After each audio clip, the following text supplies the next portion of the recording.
J'ai pleuré, j'arrivais pas à y croire. Comme dans un conte, il y a un côté mystérieux. Ce chat, c'est Cookie. En 2014, il a traversé la France du sud au nord, soit 1000 km en 18 semaines, pour retrouver sa maîtresse. Ce type d'odyssée incroyable est médiatisé dès les années 80.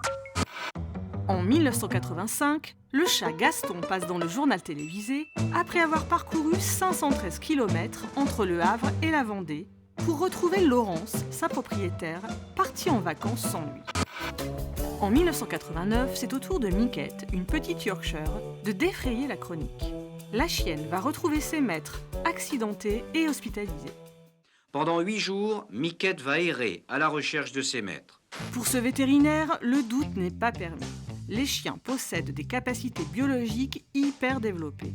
Le chien a cette particularité d'arriver à repérer une odeur particulière. C'est donc ce premier sens, l'odorat, qui permet au chien de repérer, même à grande distance, ses maîtres. Mais d'autres chercheurs vont plus loin. En 1996, Rupert Sheldrake, un biologiste anglais, avance une autre hypothèse. Une connexion relierait l'animal à son maître. Pour prouver sa théorie, il réalise une expérience filmée sur plusieurs semaines.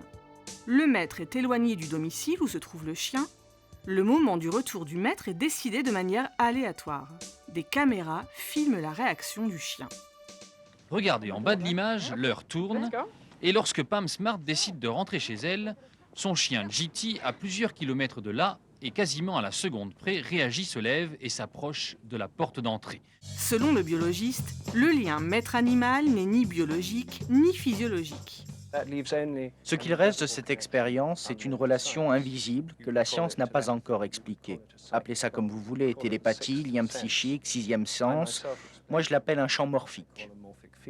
Sens démultiplié ou sixième sens, aucune explication concrète ne fait vraiment l'unanimité. Les exploits de nos compagnons n'ont pas fini de faire les gros titres des journaux.